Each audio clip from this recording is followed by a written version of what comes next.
Mais bon, on est un peu malade et on a bien grimpé, on a plus d'eau. Je pense que ça gâche un peu le côté nature. C'est vraiment trop beau. Normalement ça devrait le faire, on a pris large. 4h34 de route. C'est chaud.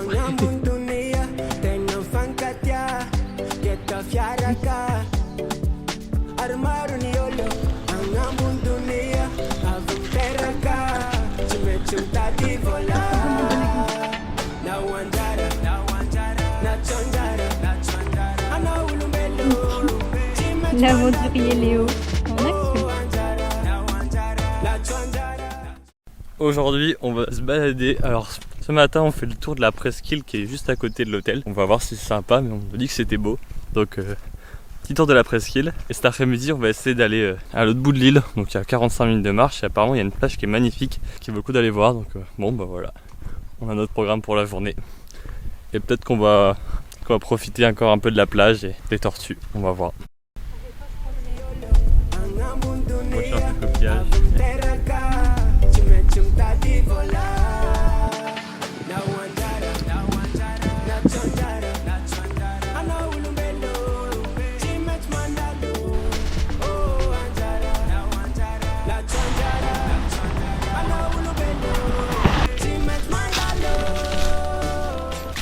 Nous voilà partis cet après-midi pour nous balader un peu à l'intérieur de l'île de Sakattia.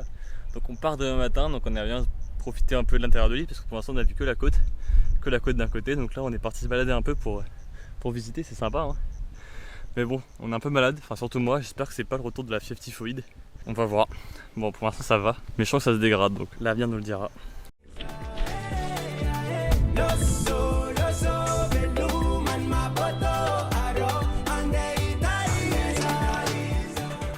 On a bien marché là, j'ai super chaud. On a super chaud, on est trempé. Il fait au moins 30 degrés là je pense.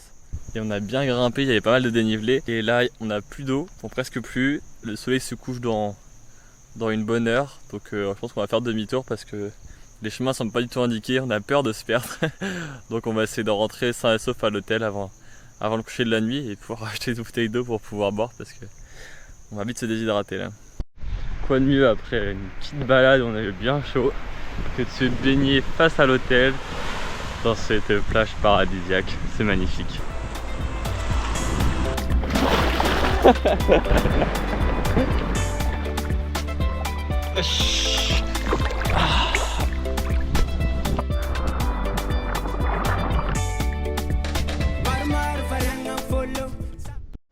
Donc là c'est le jour de départ, on part de l'hôtel là qui était fort sympathique.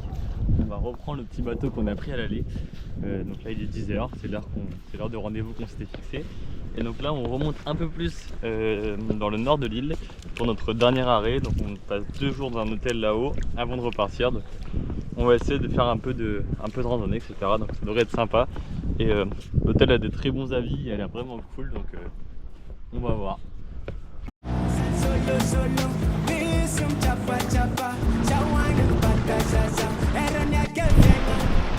Nous voilà sur la terre ferme. Sur la terre ferme.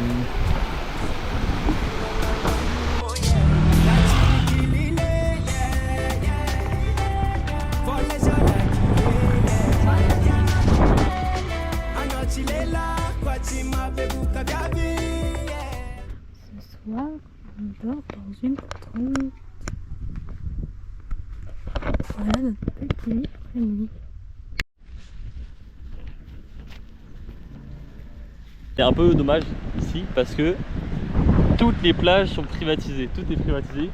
Tu peux pas venir avec ta serviette et te poser, il faut prendre un transat, il faut avoir soit être dans l'hôtel, soit payer pour pouvoir être sur son petit transat, sur son petit parasol. Et je trouve que ça gâche un peu le côté nature de Madagascar et de Nosy qui est une île naturelle à la base très belle et qui finalement est carrément dénaturée par le surtouriste.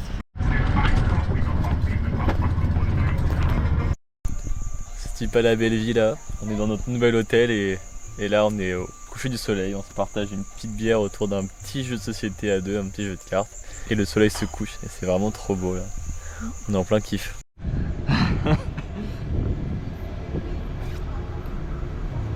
Léo a couru pour prendre en photo le soleil Ah non, il est parti.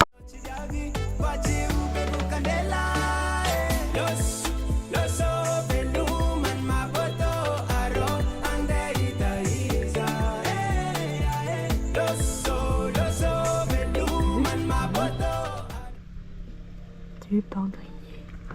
Aujourd'hui, on est bien malade, on a tous les deux la diarrhée. Donc c'est peut-être la typhoïde ou alors juste la tourista. Mais en tout cas, on est aux toilettes constamment, on n'a pas faim, donc on va aller à la pharmacie. Et aujourd'hui, c'est journée repos.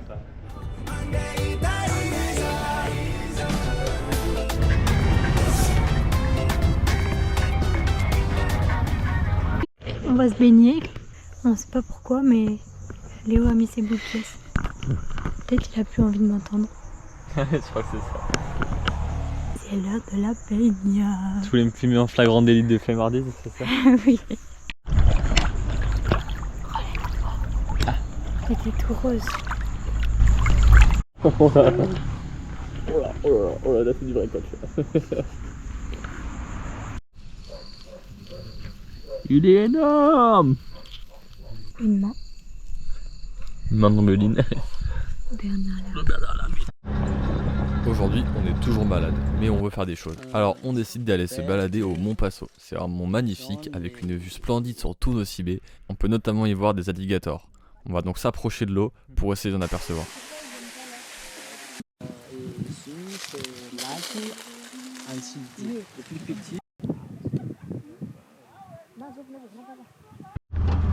Après notre petite randonnée au Mont Passo, on décide de se diriger vers notre dernier hôtel, plus proche du port pour pouvoir rentrer demain matin. On rentre donc en tuk-tuk, on a à peu près une demi-heure de route.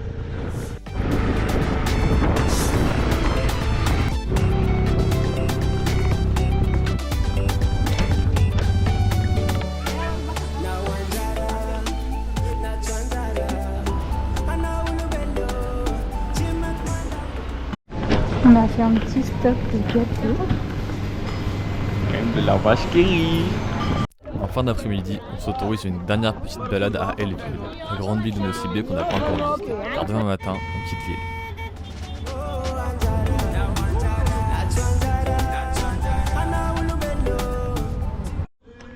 Le soir, on se retrouve dans une petite pizzeria et on entend un groupe de Français chanter à tue-tête la Marseillaise parce qu'on est le 14 juillet. On comprend pourquoi certains malgaches en ont marre des Français. Voilà, on est mardi matin, on s'est levé à 5h30, enfin le réveil à 5h30, on a fait le bagage et maintenant direction, on retourne vers la terre ferme, la terre de Madagascar, direction Ambanja d'abord, donc on va prendre la coque rapide qu'on a pris à l'aller pour quitter Nocibé, pour rejoindre Ankif. Après Ankif, on va essayer de trouver un taxi brousse pour nous rejoindre Ambanja. Et il faut qu'on soit à 10h30 à Kotis. Kotis c'est le taxi brousse qu'on a décidé de prendre. Donc il faut qu'on soit à 10h30 à Kotis. Il est actuellement à peu près 6h30, donc normalement ça devrait le faire. On a pris large, on verra bien, mais il y a toujours des galères qui peuvent arriver.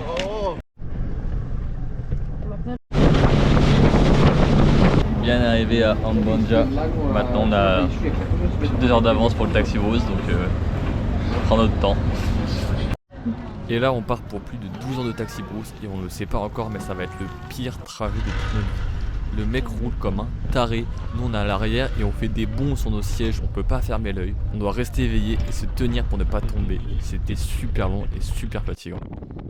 D'après nos prévisions, on devait arriver à peu près le matin à l'hôtel pour récupérer la moto pour pouvoir continuer la route. Finalement, on est arrivé le soir car le taxi brousse roulait comme un taré, donc on a pris la chambre d'hôtel pour dormir, on était beaucoup trop fatigués pour partir et le lendemain matin, on a repris la moto pour se diriger vers Tana.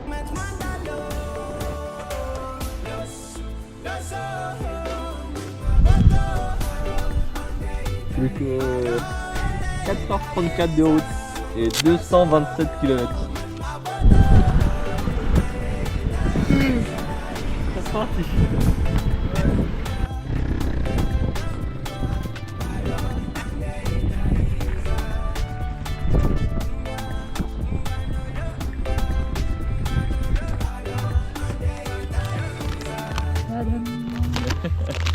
Tadam.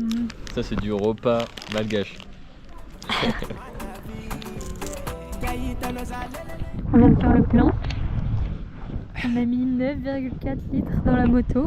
Alors qu'on a un réservoir de 10 litres.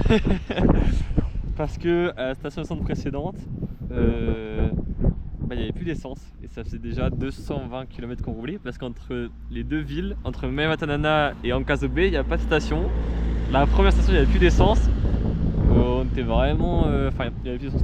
La pompe était en panne, pardon. Et du coup, vraiment, on hésitait. On est resté 2 heures à attendre voir si ça allait remarcher. Ça ne marchait pas. On avait 1 litre de secours. On s'est dit, bon, allez, on met le litre et on trace, on verra ce que ça donne. C'était chaud. Après 2 jours de route de moto épuisant, on arrive dans un hôtel où on est surclassé. On a une chambre de ouf, alors c'est pas du tout ce qu'on avait demandé et on paye le prix de base, donc c'est trop cool. On se repose, on dort bien, on recharge les batteries car demain il nous reste juste à peu près 1 heure de route pour arriver à Tana, à l'aéroport, pour pouvoir faire notre dernière nuit et que Omboline rentre en France.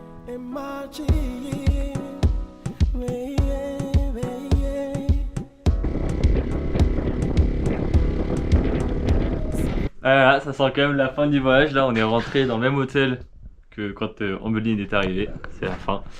Et on a encore cet après-midi, demain matin, il faut profiter un petit peu. Donc cet après-midi, on va quand même essayer d'aller dans un petit marché local, gros marché à Tana, pour notamment acheter des souvenirs pour nous et pour la famille.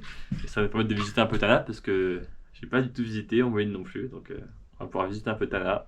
Et après, ça sera le clap de fin. On a pu trouver plein de choses trop cool au marché artisanal de Ivato. Je vous conseille d'y aller si vous êtes de passage.